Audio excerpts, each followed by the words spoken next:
बिहार में विद्यालय अब खुलने लगे हैं। छठी से 8वीं क्लास के विद्यार्थियों के लिए भी 8 फरवरी 2021 दिन सोमवार से विद्यालय खुल जाएंगे, लेकिन उसके लिए कई गाइडलाइन भी जारी किए गए हैं। चाहे वह निजी विद्यालय हो या सरकारी विद्यालय हो, तमाम विद्यालयों के लिए छठी से 8वीं क्लास के विद्यालय खुलने के लिए, क्लास खुलने के लिए, शिक्षण अध्ययन चालू करने के लिए गाइडलाइन जारी किया गया है। बिहार शिक्षा विभाग के प्रधान सचिव संजय कुमार के द्वारा आज ही एक पत्र जारी किया गया है। और क्या गाइडलाइन है, किस आधार पर विद्यालय खुल रहे हैं और क्या क्या विद्यालय में व्यवस्था करनी होगी, बच्चों को कितने % बुलाना होगा, तमाम चीज़ों पर शिक्षा विभाग के प्रधान सचिव संजय कुमार के द्वारा गाइडलाइंस जारी की गई है। उस गाइडलाइन को जानना तमाम निजी और सरकारी विद्यालयों के प्रधान शिक्षकों और शिक्षकों को जानना जरूरी है। नमस्कार, आप इस समय देख रहे हैं मगध संवाद और मैं आपके साथ हूं सुनील बॉबी। चैनल को अब तक सब्सक्राइब नहीं किए हैं तो चैनल को कर ले सब्सक्राइब, ताकि हर तरह की वीडियो आपको सबसे पहले सबसे आगे मिलता रहे। अब जहां 9वीं से 12वीं तक के विद्यालय खुल चुके हैं, गाइडलाइन के मुताबिक गाइडलाइन के तहत चल रहे हैं, उसी के तर्ज पर अब कोविड-19 के दिशा निर्देश पर ही छठी से 8वीं तक के विद्यालयों में पढ़ाई शुरू होगी। छठी से 8वीं तक के विद्यालय अब विद्यार्थी जो है विद्यालय जा सकेंगे। इसको लेकर शिक्षा विभाग के प्रधान सचिव संजय कुमार के द्वारा कह सकते हैं कि आज ही के डेट में, यानी कि 5 फरवरी 2021 के डेट में एक पत्र जारी किया गया है, जिसका पत्रांक की अगर बात कर लें तो 7/2021 है, 174 दिया गया है। और इसमें गाइडलाइन कहा गया है, सभी जिलाधिकारी को पत्र भेजा गया है, सभी जिला शिक्षा पदाधिकारी को पत्र भेजा गया है।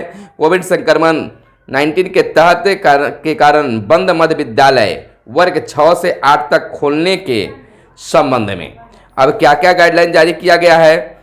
कहा गया है कि राज्य के सरकारी मध्य विद्यालयों छठी से 8वीं तक को खोलने के संबंध में निर्णय लिया गया है, जो कि पहले ही आप जान चुके हैं कि छठी से 8वीं तक के खोलने के लिए तिथि को तय कर दिया गया। सब कुछ ठीक ठाक रहा तो सोमवार से 8 फरवरी से विद्यालय खुल जाएंगे। राज्य के सभी सरकारी और निजी विद्यालयों के छठी से 8वीं क्लास चालू करने के लिए, कक्षा चालू करने के लिए निर्णय लिया गया है, जिसमें कहा गया है कि दिशा निर्देश को पालन करना है। गृह मंत्रालय के भारत सरकार के आदेश 30/9/2020 में निर्धारित मानक संचालक प्रक्रिया का पालन करते हुए राज्य के सरकारी मध्य विद्यालयों 6 से 8 तक को खोलने का संबंध में जारी किया गया है। पहला पॉइंट की अगर बात कर लें तो 8 तारीख से खुलने वाले कक्षाओं में प्रत्येक कक्षा में छात्रों की कुल क्षमता 50% उपस्थिति प्रथम दिन रहे और शेष 50% उपस्थिति दूसरे दिन रहे, यानी कि 50% बच्चों की उपस्थिति प्रत्येक वर्ग में माना गया है। जितना नामांकन है उसके 50% के अनुसार वहां पर उसकी उपस्थिति जरूरी है। जबकि शिक्षक को कहा पूर्ण क्षमता के साथ उपस्थित रहेंगे, तमाम शिक्षक जो हैं उपस्थित रहेंगे। सभी सरकारी और निजी विद्यालयों में विद्यार्थियों को 2 मास्क का वितरण जीविका के माध्यम से किया जाएगा और सभी सरकारी विद्यालय में जो है 2 मास्क का वितरण कराया जाएगा, जीविका दीदी करेगी। और ऐसे भी प्रत्येक विद्यालयों में, चाहे वह निजी विद्यालय हो या सरकारी विद्यालय हो, तमाम विद्यालयों में शिक्षक और छात्र दोनों को मास्क लगाकर आना अनिवार्य कर दिया गया है। विद्यालय खुलने से पूर्व कुछ तैयारियों के संबंध में भी पत्र में कहा गया है। विद्यालय में साफ सफाई की सुविधा, डिजिटल थर्मामीटर, सैनिटाइजर, साबुन आदि की व्यवस्था संबंधित विद्यालय शिक्षा समिति द्वारा किया जाना है। यानी कि विद्यालय के द्वारा साफ सफाई के साथ डिजिटल थर्मामीटर, सैनिटाइजर और साबुन की भी व्यवस्था करनी है। विद्यालय के परिवहन व्यवस्था आरंभ किए जाने के पूर्व संबंधित विद्यालय द्वारा सैनिटाइजेशन सुनिश्चित किया जाना है।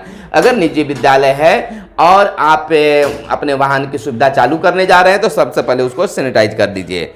टास्क टीम का गठन, विद्यालय में आकस्मिक सुरक्षात्मक संबंधी तैयारी के लिए उत्तरदायी टीम का गठन किया जाए, जो विद्यालय में सैनिटाइजेशन, साफ सफाई, सामाजिक दूरी आदि के लिए उत्तरदायी होगा। इस टीम में विद्यार्थी, शिक्षक, विद्यालय शिक्षा समिति के सदस्यों का उत्तरदायी होगा।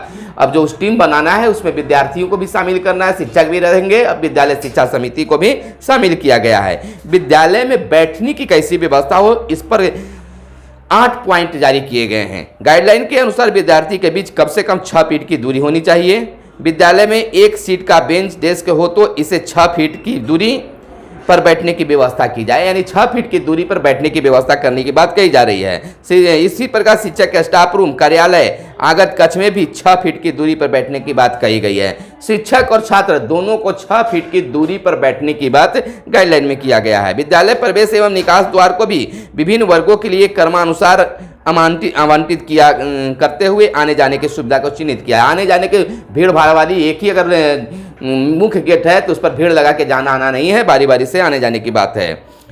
पब्लिक एड्रेस सिस्टम का उपयोग अभिभावक विद्यार्थियों के लिए किया जाएगा। विद्यालय वर्ग कक्ष, बाहरी नोटिस बोर्ड, दीवार आदि पर सामाजिक दूरी का पालन संबंध में मुद्रित पोस्टर आदि का प्रदर्शन किया जाना चाहिए। तमाम चीज़ों पर जागरूकता लाने की बात की जा रही है। यदि वर्ग कक्ष का साइज छोटा हो तो कंप्यूटर रूम, लाइब्रेरी, प्रयोगशाला आदि का भी उपयोग बैठने व 6 फीट की दूरी का पालन करने हेतु किया जा सकता है। अगर रूम छोटा है तो दूसरे रूम, अन्य जगह जो हैं, कंप्यूटर रूम है वगैरह वगैरह जगह जो है स्कूल विद्यालय में होते हैं, उन जगहों पर 6 फीट पर दूरियां पर लड़कन बैठेंगे, बच्चे बैठेंगे तो जगह क्या अभाव होगा। तो उसमें कहा गया है कि आप अन्य जगहों पर भी इसका उपयोग आप कर सकते हैं। ये तमाम जो है यहाँ गाइडलाइन जारी किए गए हैं। कैंपस के आसपास के क्षेत्र में नियमित स्वास्थ्य एवं सफाई की व्यवस्था, मैंने सफाई पर पूर्ण रूप से आश्रित किया गया कि सफाई जरूर है। पर्यावरणीय सफाई एवं शुद्धिकरण प्रक्रिया का पालन करते हुए अपशिष्ट पदार्थों का निस्तार, पेयजल, जल निकासी समुचित प्रबंध किया जाना चाहिए। तो कुल मिलाकर आपको हम कह सकते हैं कि 8 फरवरी से यानी सोमवार से अब सरकारी और निजी विद्यालय खुल जाएंगे। जैसा कि आप जानते हैं, गौरतलब है कि 9वीं से 12वीं तक की कक्षा 50% की उपस्थिति के साथ खुल गए हैं। सब कुछ ठीक ठाक है। अब सरकार जो है, शिक्षा विभाग जो है 6ठी से 8वीं क्लास को खोलना चाह रही है, जो 8 फरवरी समय निश्चित किया गया है। अब विद्यालय खुलने का रास्ता बिल्कुल साफ हो गया है, क्योंकि गाइडलाइन भी शिक्षा विभाग के द्वारा जारी कर दिया गया है। तो अब कैसे कैसे विद्यालय में व्यवस्था करना है, तमाम चीज़ों को मैंने बताने का काम किया है। यानी सर्वप्रथम साफ सफाई को ध्यान देना है, विद्यालय को सैनिटाइज कर लेना है, और सबसे बड़ी बात है कि जो थर्मामीटर होता है डिजिटल, उसको खरीद करना जरूरी है। अब विद्यालय में प्रधानाध्यापक के पास में विकास राशि के अगर पैसे, तो उस पैसे से भी खरीदा जा सकता है, या अन्य जो गाइडलाइन अगर जारी किया गया होगा उसके अनुसार आप खरीदारी कर सकते हैं। लेकिन इन तमाम चीज़ों को आपको विद्यालय में रखना जरूरी है, और जागरूकता वाली पोस्टर भी लगाना है। 6 फीट की दूरी पर शिक्षक और छात्र बैठेंगे, 50% की उपस्थिति के साथ बच्चे उपस्थिति होंगे, लेकिन शिक्षक 100% उपस्थित होंगे। चलिए, तो आज मुख्य खबर यही था शिक्षा विभाग से जो पत्र निकला है, उस पत्र के अनुसार आपको मैंने बताया है। तो अब बिल्कुल 6ठी से 8वीं तक के विद्यार्थी जो हैं, अब विद्यालय जाने के लिए सोमवार से बिल्कुल तैयार हो जाएं, और विद्यालय आपके लिए अब खुल गया है। विद्यालयों में रौनकता वापस आएगी। फिलहाल हमें दीजिए आप इजाजत, और देखते रहिए मगध संवाद। धन्यवाद। जय हिंद, जय भारत, वंदे मातरम।